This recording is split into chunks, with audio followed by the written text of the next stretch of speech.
Howdy, folks. Thanks for tuning in. My name's JB Zelke, and this is the Dusty Vaquero Podcast. Punchy, poetic, pure.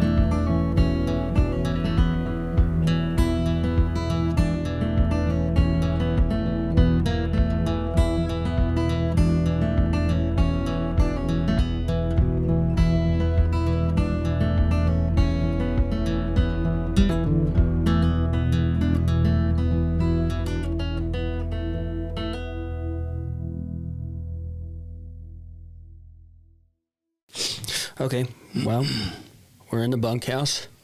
It's a blizzard outside. Yeah.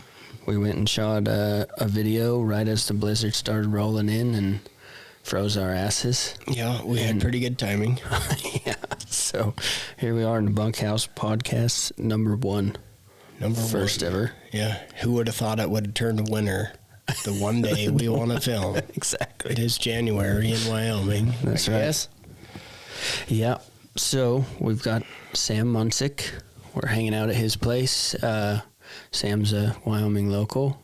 Been here all of his life and comes from a pretty prominent musical family. Been playing music all of his life. So thanks for doing the podcast. Always a pleasure to have you out. Yeah, heck yeah. So tell us about like your upbringing and stuff, because it's a multi-generational thing in your family, the music. So tell us about that a little bit. Yeah, we grew up, I'm the middle boy. I have an older brother, Tris, who you know well. Mm-hmm. He's 18 months older than I am, and then a younger brother, Ian, who everyone knows well. He's 6 years younger than I am, or 5 maybe. We grew up south of Sheridan, south of Bighorn, on the eastern slope of the Bighorn Mountains. Little cow-calf place my dad managed called Little Goose Ranch. We moved from there when I was in 4th grade, moved north of Sheridan, kind of up by the Montana line, up to outside of Dayton, and grew up there just on a little place. Dad put up some hay and kind of leased his fall grass out to some neighbors' calves and still does that. And been playing music since ever I can remember. Dad had a band, the Powder River Boys. They were just kind of a local regional band, great dance band, Western country music. People still talk about them for sure in Sheridan and around. So we had instruments in our hand from as long as I can remember, and it's just been I started on fiddle when I was 4 or 5, piano at the same age. All of us did. All of us played piano. They made us, and I'm very grateful for that. But it's just in the blood, kind of. And been kind of doing it ever since in some form or another, you know. It's just, yeah. Do you think, it seems like to me, or in my experience, that brothers or siblings, the harmonies that they can sing it's hard to beat. Yeah. Do you think that that's genetically part of you, or does that come from singing so much growing up together? Because you and your brothers and your dad do some of the coolest harmonies I've ever heard. And I think it has to. Well, I would say a combination of both of what you just said. You've been doing it together since you could sing, but surely there's been tests done on it out there somewhere, but it has to be genetic, because we have outstanding harmonies together. It's kind of what makes it special when we all get together and sing, is just the harmonies. That's what I love, is the harmonies, and everyone else, my dad and 2 brothers, would say the same. But you hear other family bands out there, and the harmonies are just, there's just something about a family harmony, I think, you know? Yeah. Like, not that we're the best, but there's something, they're there, you know? You can tell. Do you think that made you sing? Does it make it easier to harmonize with people that aren't in your family? I think it's easiest to harmonize with my family. Yeah, it's just there. Even if you're playing a It does make you a better harmony singer for sure, because we do use harmonies so much with the family band that it's been a practice thing, harmonies. But there's no one easier to harmonize with than your family. You know, like we can be playing a song that's maybe a request, and we haven't had a chance to talk about who's hitting what harmony. Right. Yeah. But it's just kind of a look on stage, and everyone goes where they need to go. You know? Sure. And it's just everyone knows when they're going to shut off, and it's just a very natural thing with family. Right.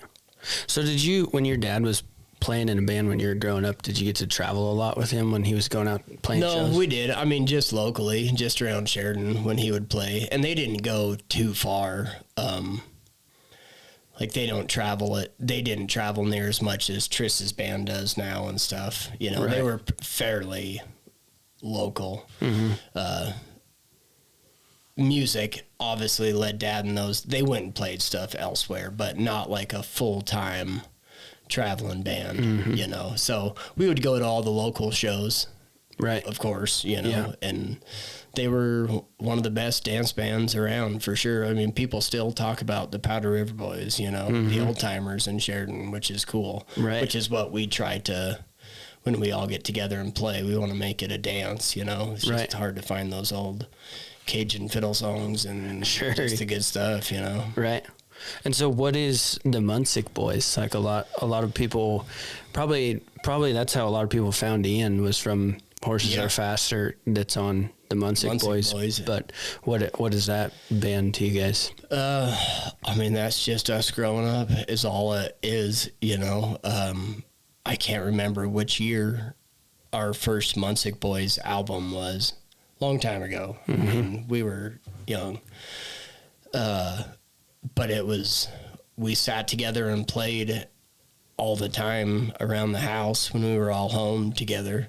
So, and Dad had a little recording studio down in the basement, still does. And so he's like, we should just make an album down in the basement. Yeah.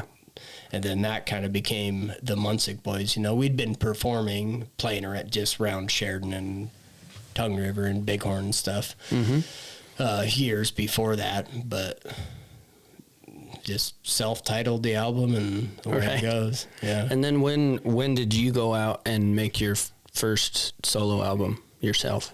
I made the Rodeo Road album in my freshman year of college. I was living at my folks' house. I was going to Sheridan College. So I was just living at my folks' house, and Dad had the recording stuff in the basement. So I'm like, well, I had a handful of songs. So I'm like, well, I just would go downstairs and record them and pass them out at the rodeos, you know. Everyone wants to be like Chris Ledoux. So did I, you know. Selling them out of the back of the truck. Selling them out of the back of the truck. Yeah, mostly giving them away. Right. But yeah, so I just went and made that, and it's rough, but it's there. Can anybody find that now? Is it out like where you can listen to it on requests for streaming? it all the time, and no, I haven't got it on like all the main streaming platforms, Spotify and that stuff. I don't really know how. It's a pain in the butt to do so. You can buy the album off of CD Baby still, but you're just getting a hard copy. Yeah. And those sales have gone down lately. So how many full albums have you put out total? Just two. That one in 2000. I probably started Rodeo Road in 2006, and I think I finished it up in the basement in 2007. And then went for a long time and got Johnny Faraway is the name of the album. That would have been 3 years ago, I think. And you went down to Texas to record that, right? Yep, went down to Texas to the Zone in Dripping Springs, Texas, kind of south of Austin, I think. I was kind of lost down there. With Tyler McCollum and Cody Angel. They produced it for me, and it was awesome. Everyone been egging me to get down there and record some new songs, and I had kind of an album worth of songs, so I'm like, I'm just going to do it, and have some buddies that had been down to that same studio, Kellen Smith and Kalen Beasley. They'd both done stuff with those guys, and I loved how both their albums turned out. And I talked to those guys on the phone and stuff, and they just seemed like good dudes. And so we went down and spent a week down there, and Callie stayed up here and did all my chores, and we had a great week. And a new album came out. And did you have on that album, I think people a lot of times overlook the players on albums, and they, just the casual music fan doesn't always know, who these people are, but you had some pretty good players on that album, didn't you? Oh yeah, I was totally new to the, like, doing it studio way, like having session guys come in and stuff. That was, of course, Ian does all that. Dad's been around that stuff. Triss has been around that stuff, and it was my first time in like a professional studio. I was just kind of lost the whole time, but had great guys come in, guys that had played bass for the Dixie Chicks. George Strait's band leader played keys on some songs. I mean, Cody Angel, who played for Jason Boland and the Stragglers for years, and lots of other guys. Yeah, I mean, it's just like you're around, you get in there and do your little picking on your guitar, and then they come in, you're like, damn. Yeah, those guys are killers. Yeah. Sweet. Yeah. So do you have any plans for a next one? Would love to. I think I got the songs ready for it. Maybe not ready, but close anyways for another album. I don't know what I want to do with it. If I just want to, I might go back to Dad's basement, to be honest, and just keep her a little more stripped down. Just kind of guitar, vocals, maybe some bass, Mando harp type stuff, you know. Keep it simple. Just keep it simple, cheap. Yeah. Which helps.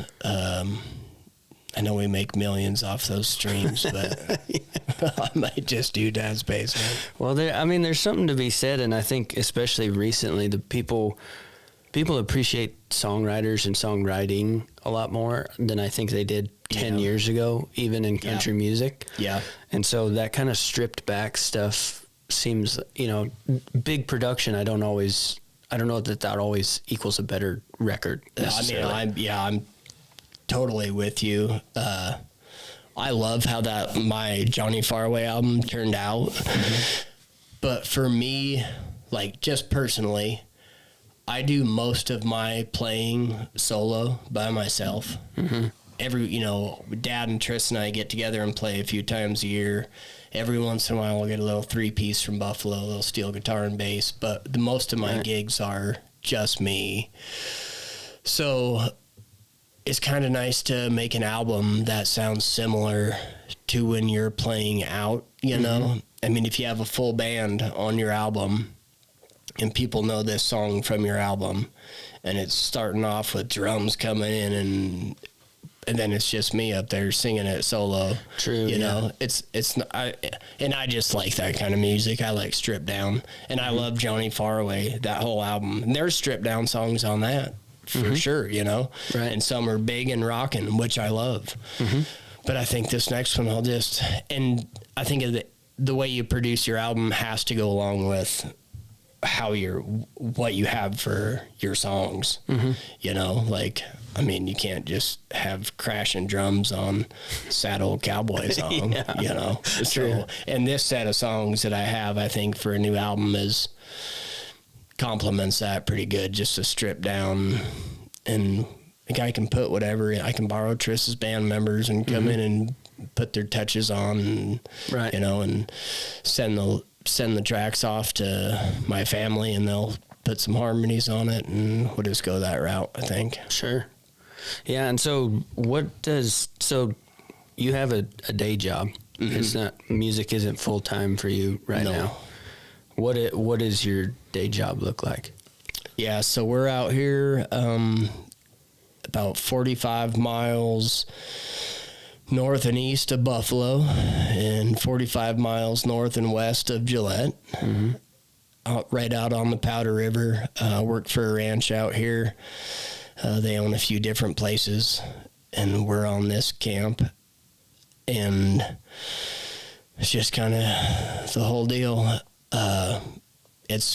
we run everything over as yearlings, so I don't have to do any of the calving, which is wonderful. Everything's gone. I'm kind of the winter place. All the cows come down here in the winter. We trail them a little over 50 miles from north of Claremont. They'll come down here for the winter. I'll have the heifers kind of late fall, the bred heifers, feed them. Then everything goes back north in the summertime, and which is nice. Kind of gives me a break. I got a few months without any cattle. Work on whatever needs done around here, fencing, just all this stuff. But it gives me some time to go play some music too in the summertime, which is nice. Works good. And this is like pretty historic country right here up and down the Powder River. This tons and tons of trail crews came through back in the day. There's some really famous old cowboys used to ride this country. Bob Fudge, I think, used to ride through here a lot. And do you know much about like the history of this part of the world? You know, there's so much history right here. It's one of the main waterways coming, you know, south to north, heading up. I mean, it ends up clear up by Miles City and into the Missouri and stuff. And this is why I love it out here so much. I work for all the different ranches that the Fattest Kennedy Cattle Company owns. And this is my favorite. It's just undiscovered country. You know, we have a great group of neighbors, just kind of big ranches out here. There's not much. It's not for the faint of heart, really. It's just lots of old Indian country. You can go down the river and find buffalo heads. You know, these historic ranches used to be all around here. The Kendrick ranches are all around here. It's just pretty neat country that not a lot of hunting season gets a little busy, but besides that, you're just kind of out there, and it's some of the prettiest country I've lived in the mountains. I've lived in the desert. This is a good mix of both. Got cedar juniper breaks, got the trees. It's kind of badlands looking in some parts of it. Yeah, pretty rough country. Yep, pretty rough, badlandy for sure. And you got the awesome riverbed, and it's such a great place to raise kids. Our kids get to walk outside in the morning, and they got elk, turkeys, whitetail, mule deer, horses, cows. I mean, you know, and lots of prairie dogs to go shoot 22s at. Right. And you were telling me last time I was here that the Powder River can be kind of dangerous to cross if you don't know where you're crossing. And you had some bull kind of get you in a bad spot in the middle of the river or something like that. Oh yeah, the river's a pain in the butt for sure. I love it, but it's a pain in the butt. Just real silty, sandy, quicksandy. You know, you got your rock crossings, but they're few and far between.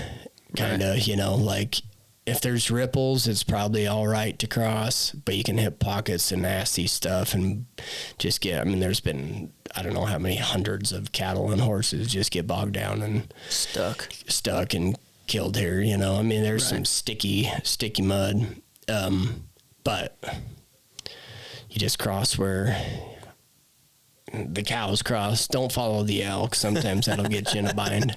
Been there. So have you buried a horse out here in the river? Not in the river. Had a horse get stuck in an old sand pit up here. He was there for 2 days before I found him. And it was just total quicksand. Got him out with a big excavator. Got him out. He survived, right? Survived until West Nile got him a year later. Son of a gun. Poor son of a gun. Yeah. That horse, or that was sort of part of you writing that song Smokey's Bones, wasn't it? Wasn't that sort of factored into it? No, that's a different horse. I had a buckskin horse who was raised out here. He was raised by a gal that lives up by Arvada, Creesha Ahern. Remember that gal? The dark, real gray hair. Yeah. Old gal at the bar. Yeah. She raised that horse, and he run around all this country. Tough son of a gun. So it was partly about him, and then partly about another horse that I'd known that did get stuck and killed in the mud. It was just a combo of a couple different horses. Yeah. Yeah, that's one of my favorite songs off that album. I love that song. Yeah, it's a cool song for sure. What are there other songs on that album that kind of meant more to you, or did any of them stick out to you as like your favorite or most meaningful? Man, having not made an album for like whatever it was, 17 years or something, you know, I was pretty excited about all the songs, which you should be if you're putting them on an album, you know. But there's, you know, Old Montana, I kind of wrote that. We grew up in Wyoming, but I kind of wrote that about my dad and me just going out. He has a song, 7 Below. Have you heard that song? He played that, I think, the very first Dusty Vaquero session we ever did. He played that song. I'm pretty sure. Yeah, which is about him and I feeding cows together. I get the truck buried, whatever, you know. So that Old Montana song came to me, and it's just about, like, growing up on a ranch as a kid and all the things you see, and kind of a little different perspective than 7 Below, you know. Mm-hmm. So that one means a lot to kind of write a song for Dad. Marana Marie that I wrote for Callie, I get a lot of requests on that one. It's a great song for a wonderful wife. I don't know. Maybe one of the most requested songs off that album is Smokin' Joe. Oh, and really? It's just a song about a buddy of mine that ranches out here on the Powder River, and he's just an elusive sucker. And, I don't know. I honestly like them all. Yeah, it's hard for me to pick, but I'm biased. Right. You know? What about, is there a story? So the first video that we ever did together was, I think it was 1922, or we did it in that shot. And I think that was the first song of yours that I ever heard, and that forever will be one of my favorite songs. Yeah. But that is there a cool story behind that song? You must have been pretty young when you wrote that. Yeah, I wrote that. I was working for Sheridan College. Sheridan College had just purchased the old Spiro Wigwam guest ranch up in the Bighorns. It was an old dude ranch, very historic dude ranch. The Spear family owned it. Part of the family that like came into Sheridan, Wyoming in the very, very old days. They had hundreds of thousands of acres of ranches, and they had the old dude ranch up there on the mountain. And it had passed hands several times, and the college bought it. And so I went up to work that summer as just a guy that stayed up there. They were doing kind of a few classes up there, and most of the time it was just vacant, trying to get it fixed up again. So I was up there, and have always been really into Charlie Russell, any old Western artists and Western novels and stuff like that. I just love. And when you're up there on the mountain by yourself, and I have all of Charlie Russell's books and stuff, and everyone always asks me, what is this painting? What's the title of it? And I can't find it. And I said, well, it doesn't actually exist. But if I find it, I'll tell you, too. Yeah, I don't know. It just kind of came. Yeah, I just was looking through all of Charlie Russell's like watercolor books and stuff, and just kind of pieced a bunch of them together and wrote a song. And who is Charlie Russell for folks that don't know? Oh, the great Western artist. Came from St. Louis, Missouri when he was 16, and came west and kind of settled in Montana and drifted around and worked for trappers and worked for cowboy outfits and had a knack for drawing and just kept portraying the cowboy life for everyone else, you know? Right. And he, at this point, is probably one of the most iconic Western artists that exists. I mean, his paintings are worth hundreds of thousands of dollars, but in his time, he was just a regular guy. Yeah, just came to Montana as just a greenhorn kid. Went to work for a trapper named Jake. I can't remember his last name, drifted around with him, and he always befriended the Indians, the natives around there, which he was just so enthralled by. And I mean, he's one of the best representations of how it was back then. You know, it was kind of right at their end, you know, very late 1800s, early 1900s. He was always welcome in their camps and stuff. So, you know, what he drew is real. And same with all his cowboy stuff. It's just real stuff, you know, like those are things that he saw. I mean, granted, he may not have taken a picture of them and drawn them, but all that stuff was dang sure happening. I think something that I think about often is like Charlie Russell, when he was alive, probably he was known for his paintings, but he certainly wasn't what Charlie Russell is today, and probably would have never imagined his artwork being worth that much money or world famous. And so something I like to ask people is, if the art that you are producing now was, if you were never well known, or if nobody ever cared about it while you were alive, but you knew that maybe after you're long gone that it would be worth something, is it still worth it to you to produce art if you may never see the true value of it while you're alive? Oh gosh, for me it is, because I mean, I have a hard time selling a CD, you know, like and I think anybody that actually cares about their art is exactly the same. You write the songs, you paint the painting, you draw the sketch, whatever it may be, you do it for you, for sure, you know, like some mornings I wake up and I might not have time to write the words down to a song or want to, but it's there. And so I better get her down, you know? And I think that's how it is. You don't do it for, or at least you shouldn't do it for the fame and fortune. I certainly don't, you know. I don't expect, my music is pretty, I know that it doesn't appeal to the masses, you know. Probably every song on my 2 albums has the word horse or cow or something, you know, that is not going to appeal to everybody. Right. I totally get that. Yeah, and I don't care. Yeah. It would be great if everyone listened to it, but I fully understand that that's not the way it is. Right. But I write it for me, and, you know, honestly, for me, it's pretty cool. Just like I get on Spotify all the time, listen to podcasts. If I listen to music, which I don't listen to a lot of music, but my dad's got, 7 albums on Spotify, and he's one of my favorite artists, you know. I've been listening to him since I was born. Right. And you might think, don't you get sick of them songs or whatever? Right. But I don't. And for me, it's cool to put stuff out that at least my kids can always go back and listen to, you know? Yeah, absolutely. At least, yeah.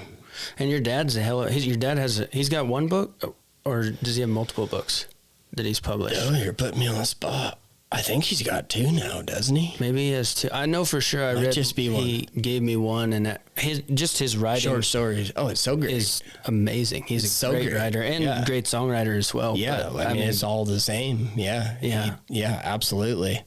Yeah, he does. I mean, Dad is just a very smart man. You know, he's been a rancher. He's been worked for the Fish and Wildlife in New Mexico, lived in a school bus way back in the hills. You'll have to ask him about them stories. I won't tell him on here.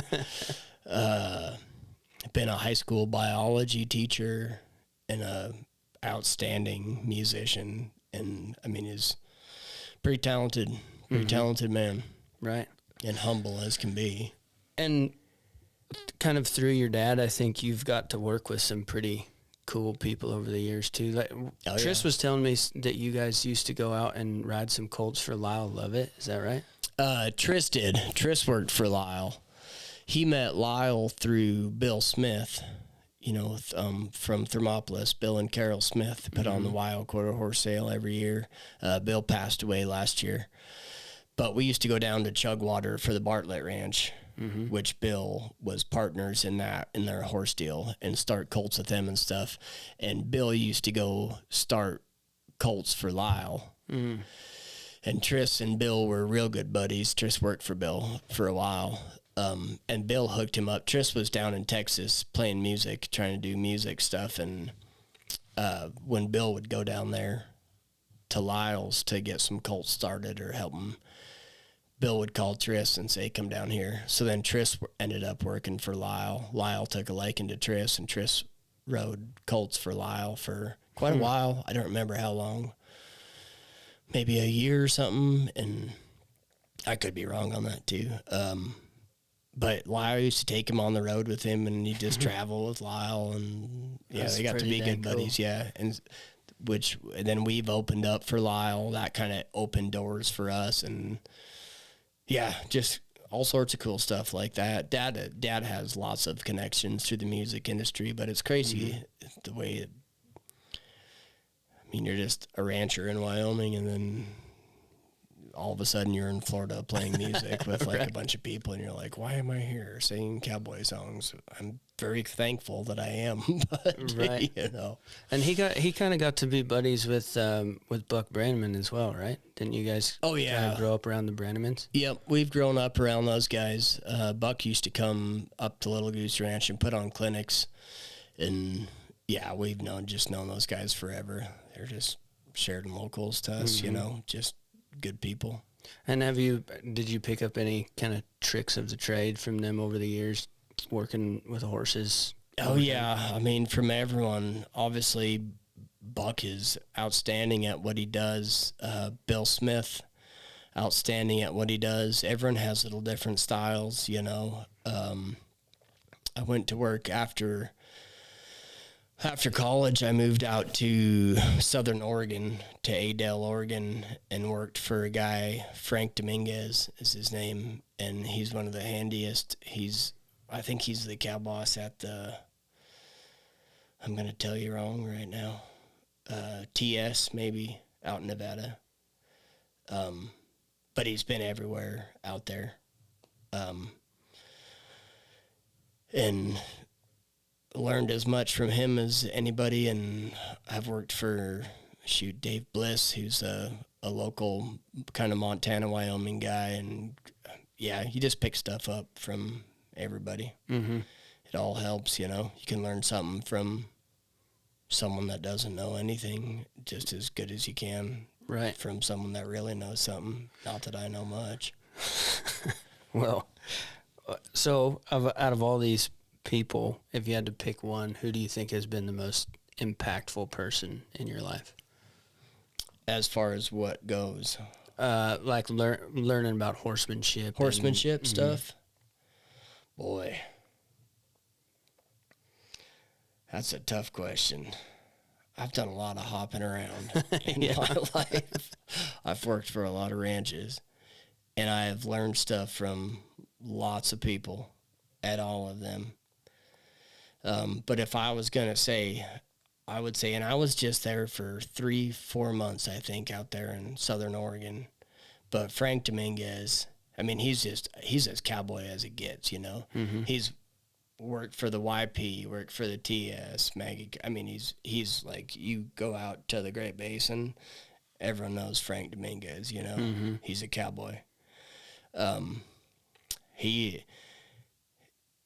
was pretty dang good. But yeah, I don't know. That's a pretty tough question.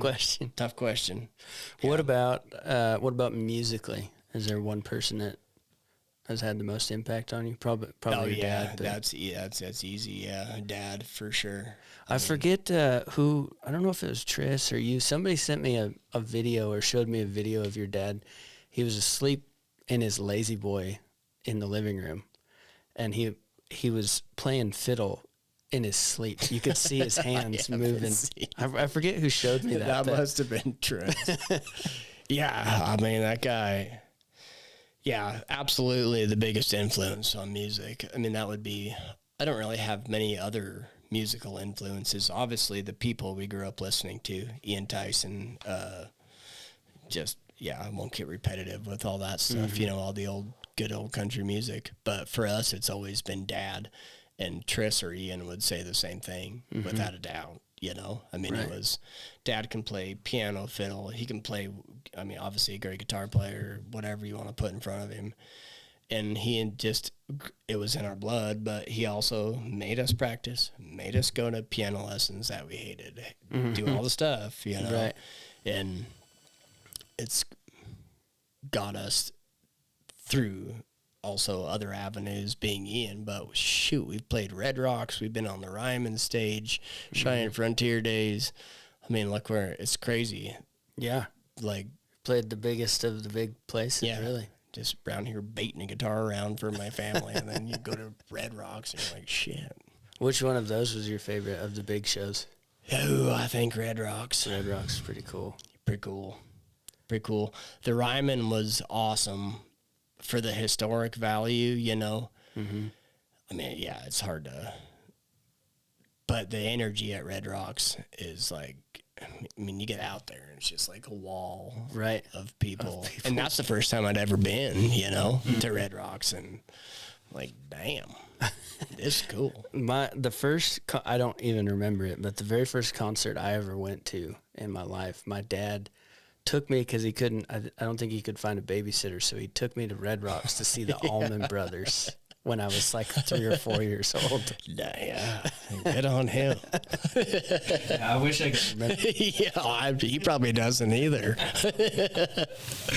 Probably not. Yeah, I'd never been, of course, always wanted to, and that, I can't think of a cooler setting to see it from than on stage. Oh, yeah. That place is just freaking sweet. And there's a tunnel leading up to the stage, right? It's got everybody's autographs that's ever played there and stuff. Autographs and pictures and stuff down there. Our kids had fun the whole time just in the dressing room underneath. That is in the green room underneath. That's all carved through the rocks and stuff. It's pretty sweet. That is pretty. It's awesome, cool. Ian, to get us up to do that stuff. He doesn't have to, right? But sure is fun for us. Yeah, no joke. Do you have any good wild cowboy stories? Oh man, PG-13 wild cowboy stories. I had a good one that actually I've started to write a song about. Song will come out one of these days. It's gonna be a good one. It's gonna be about a horse named Moose, which his name wasn't actually Moose. It's actually the horse I was riding was the buckskin horse I was just telling you about, who was partially wrote about Smokey's Bones, the horse I grew up around here. I was taking care of a set of yearlings for our neighbor to the south here. This was 5 years ago. And they were up in some rough stuff up to the north. And I had roped a foot rot heifer, and I thought I was done for the day. Got to the last tank, didn't see anything. The gate was to get out of that pasture was just a couple 100 yards away. I thought I was done for the day. Horse is tired, already doctored some stuff, and just trotting to the gate and coming off this hill, there's a foot rot. I'm like, son of a gun. So down we go. Get her roped, and I thought tied down, kind of. Luckily, I didn't tie on. Yeah. So I just stepped off to doctor. I thought she was just down so I could get down to tie her. And she got up real quick, and boy, she ran us around for a long, and this was about 2:00 in the afternoon at this point. 103 degrees in the bottom of one of these nasty cuts, just like this stuff we were up, which it's really humid and not nice, and rattlesnake infested where we were at. And this buckskin horse didn't like people, me included, really. So after she horned him a few times, he was gone, and she ran me around the sagebrush a few times and got her shot out of there, dragging my rope, which is just just drives me nuts. It's just the worst. Yeah. So I walked, I don't know how far, probably 5 miles back to my truck and coaxed this horse into a chintzy old set of cow pens at the place, pretended like I had some grain in a bucket. Luckily, I had a bucket in my tacker room on my trailer. Got him caught, and the rope came off the heifer the next day and got that sucker back the next day. Oh. That one was a pretty good one. I mean, and she was meaning it too when she come after me, but I don't know. There's plenty of stories like that.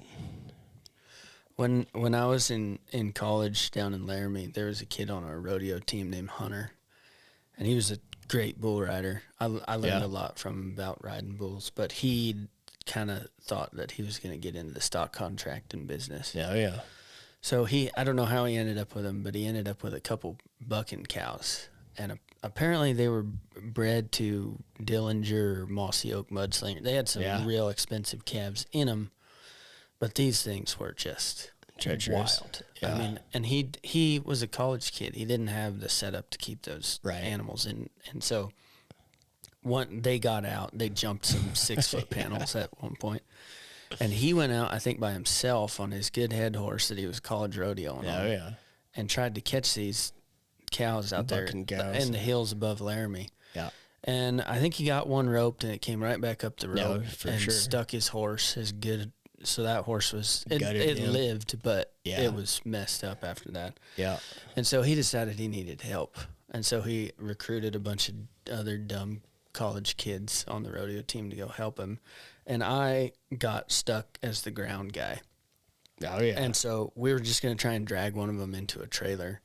And I put on my bull riding vest because I was like, she's coming. She's going to hit me. Yeah. She's going to pull my guts out. And so we went out there and tried to catch her that day, and we did get her caught. I think there was like 4 or 5 guys out there, and most of us had no clue, no business being out there doing that. At one point, there was a rope like dallied off to the truck mirror to hold her from running away, and anything that would any ground that you could get. And I'm wearing like tennis shoes. A guy had to, I forget why, somebody had to get off, and they're like, jump on my horse, and this guy's like 6'5", so I'm trying to hold his dally and try and get on and try not to get run over. And they ended up getting her in the trailer, but I think the other one, he had to go out there with a rifle and just shoot her because he could not catch no bueno, man. When I was at UW, which I think we were there, were we there the same time? I think you showed up, or I showed up the year after me, because I started in 11. Yeah, is that right? Yeah, it would have been like the fall of 11 was my first year. So we just missed each other. But when I got to know rodeoing down there. I got to know, obviously, Hal Burns very well, and Cade, his son, was a good buddy of mine back in college. Don't ever talk to him anymore.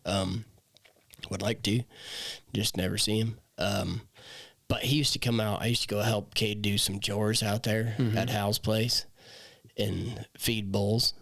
And obviously Burns bulls have the reputation of being the mean suckers. You know them well. Black-eyed bulls, And Cade would be like, well, I'll just drive the skid steer. You just get out and get gates and stuff. I'm like, dude, piss off. I don't like bucking bulls. I don't like bucking cows. Right.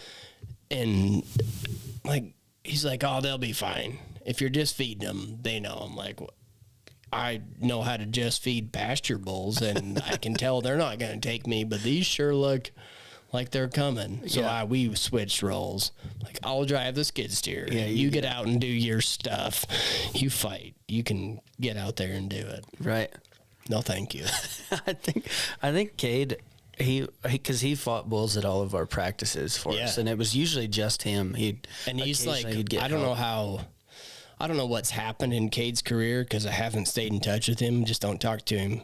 But man, if I foresaw that guy being at the finals with Tuckness and Webb and all them guys. Yeah, I mean, he is so good and grew up around Burns bulls. Yeah. I mean, it's his business, and they didn't bother him one bit. You know, that guy can do her. Right.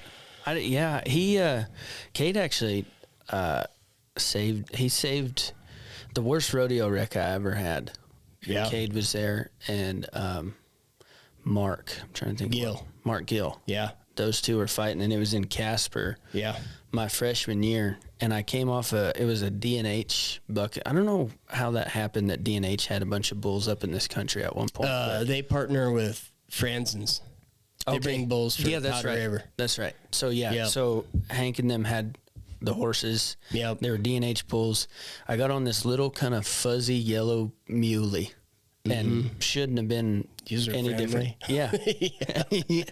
But that bull, I don't remember any of this, but I got bucked off, and I got knocked out, I think, before I even hit the ground. Yeah.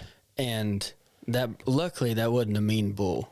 Yeah. But Cade and Mark were right there on top of it. Them two for sure. Yeah. They saved my bacon that day, and and I was out for. They said that I died. Like I remember this. It was pretty scary, and like I said, I don't remember it, so it's all what I've been told. But I guess the announcer for some reason didn't like hit music while they were working on me in the arena. Yeah. And I was out, and they went to go put me on the backboard, and Cade and Mark are there, like, trying to help them. A bunch of my friends were there. And when I kind of came back to, I just started swinging. Yeah. I was freaking out because they were trying to strap me to a backboard. Yeah. And, but Cade said that I was, like, screeching like a pterodactyl or something. I mean, just everything I had trying to get these people off of me. But that messed me up pretty. I think was ultimately... I continued to ride bulls after that, but that was the wreck that kind of did me. I never showed up to win a rodeo again after that. Yeah, I shouldn't have been getting on, period, because I wasn't there to win. But that one knocked the confidence right out of me, and I kind of was like a slow decline. Rattled the brain good, and then but there is more to life. Oh, you know? Yeah, like. That's what I was the same way. I was never great at riding bareback horses, and there comes a time like I have so many screws in me from bareback horses that I can't pay the doctor bills. Right. Probably ought to maybe think about not doing that, you know? Right. They make it a pretty easy choice, you know? Right. There's more to life. It was fun. It was a lot of fun, and I'm glad it ended when it did for me, though, because that's what catapulted me into traveling. Absolutely. It just like left a void. I needed to go do something with my life, so I started traveling internationally and ranching. But the good thing about what you do, and kind of me too. I don't get to see my old rodeo buddies a lot, but the cowboy world's fairly small, you know, so you still get to see your buddies. Yeah. And at our age, mid to late 30s, if we have to admit it, you know, you wouldn't be doing it anyways, but you still get to see your buddies and stuff. And that is one of the best parts of rodeo. Yeah. You know, so it's like, talk about the glory days. Yeah. They were good. Yeah. Well, you're going to be playing at Dusty Vaquero Days again this year. Again, second annual. What did you think about the first one? Thought it was awesome. He did a great job. No one knew what to expect, really, coming in. Including me? You included. And those events are tough to put on. It's tough to entertain a lot of people and get quality musicians and entertainment there. Last year was great. This year will be better. You got more musicians and a stacked lineup of folks. Pretty excited about it, really. Yeah. It's going to be, I know there's been lots of people I talked to after last year that wish they would have bought tickets or whatever, you know, word's getting out. So I'm pumped about it for sure. It's gonna be fun. They moved us to a bigger room this year, so Oh, that's right. We're gonna be in the Wyoming Center. Yep. Yeah. Yeah. If you've ever been to the Buck and Ball, where they do the actual rodeo, where they buck the horses out, we're gonna be in that big room this year. So. Do you know how they're gonna set that up? It'll be where the bucking chutes are sitting for the bucking ball. Mm-hmm. That's going to be the stage, and there'll be two stages one on each side. Same as last year where we kind of alternated because that the turnover, it takes 15 minutes to kind of get set up. So we didn't want any open space in between. So so there's no garden and there'll be a beer garden. It just won't be outdoors like it was last year. So. But there'll be two stages swapping back and forth, and one will be just kind of a solo songwriter type stage. Yeah. And then there'll be the big main stage. So it'll be sweet. Definitely sweet, man. We're probably not allowed to say it on here yet, but you got good names coming. Are they all announced? Yeah, everybody's announced. Yeah. Yeah. So we got good names: Coulter Wall, Red Shahan, Tyler Halverson, Tris Munsick, Kellen Smith, Dave Stamey's coming back again. Gosh, you name them. Yeah, we got Gail Stager coming back. We got a few Canadians coming down. Morgan Klaber from Alberta. She's great. Yeah. She's coming down with her fiddle player. There's a couple that haven't been announced that we're still kind of working on. There's one Australian, and I won't say his name yet, but he's my favorite Australian musician that I've found, and the reason why is because I feel like so many Australians are trying to sound like a Texas honky tonk band. Yeah. And there's Texans that are really good at that. Yeah. There's also Texans trying to sound like that are not good at it. Right. So in Australia to try and mimic that. It's some people are good at it, but it's not my thing. But this guy is like as legit as it comes, and is like, you might have to Google what he's saying because there's so much Australian cowboy slang in his songs and stuff, and it's like as authentic as it comes. So we've got a pretty cool lineup this year. It's gonna be bigger and better, man. Bigger and better. Into the bigger building, bigger vendors, more artists. Yeah, we've got tons. We've got 4 or 5 times the amount of vendors that were there last year. So we have a bunch of cool cowboy gear. We've got leather, silver.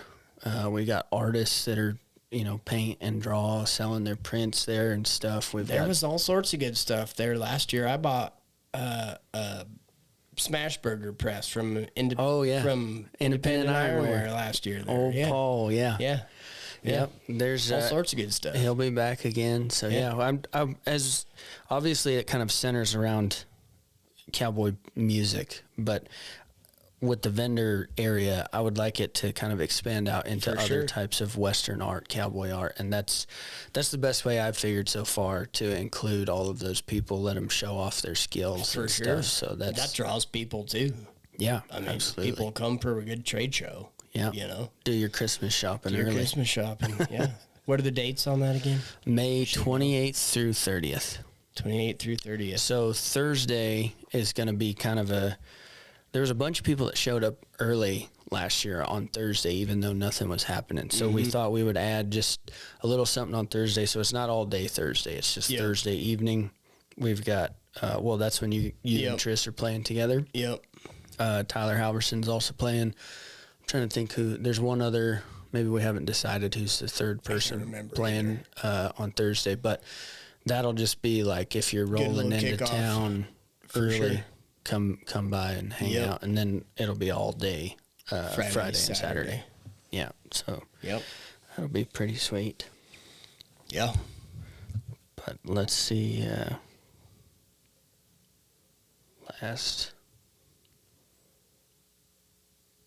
Oh, okay. So you could think of a TV show or a book or a movie, but what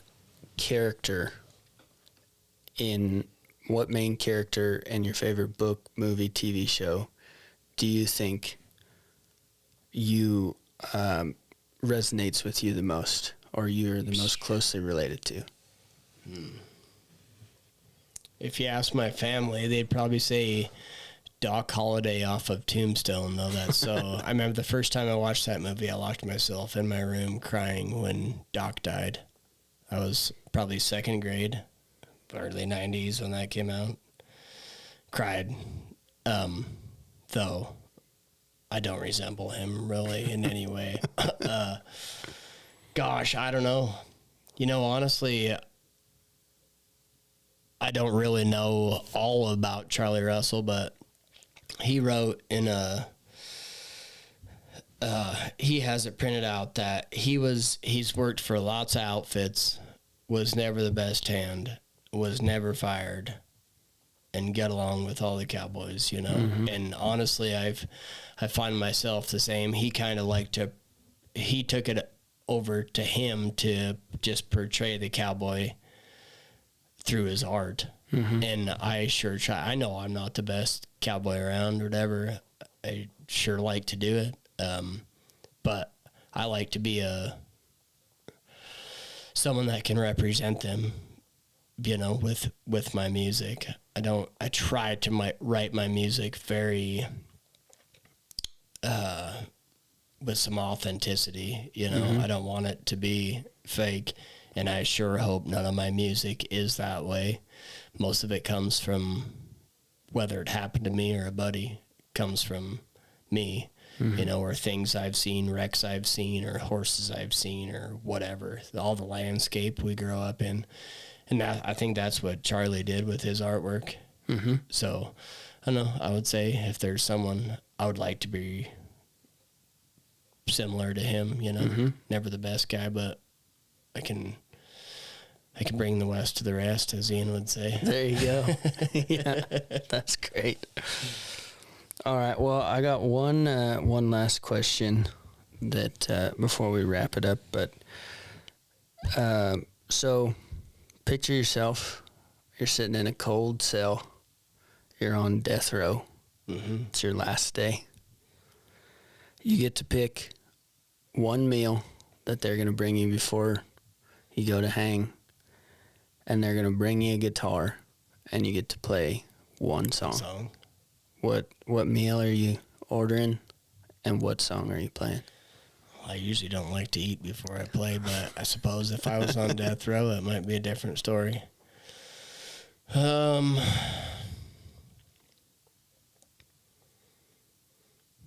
Maybe biscuits and gravy. And who's cooking them? Who makes the best biscuits and gravy? Probably should say my wife, shouldn't I? Yep, wife. My wife's cooking me biscuits and gravy. And song, I mean, you're really going to ask me for my favorite song or just the last one I want to sing? It doesn't have to be yours. It could be somebody else's. It could be... I mean, probably at that point, Sing Me Back Home by Merle Haggard. That's what it's about. That is true. And we've played that one forever as the Munsick Boys, so probably Sing Me Back Home. Sing Me Back Home. Yep, little Merle. Little Merle to go out Finisher on. Go out on. I was raised on it. Just will go out on it. Heck yeah. Well, I appreciate you taking the time to do this. This is cool. Man. Thanks for coming out. Yeah, heck yeah. We'll see if we get totally snowed in here tonight. Yeah, Jake's staying in the bunkhouse tonight. Roads are slick. Yeah. Sweet. Well, thanks, man. Adios.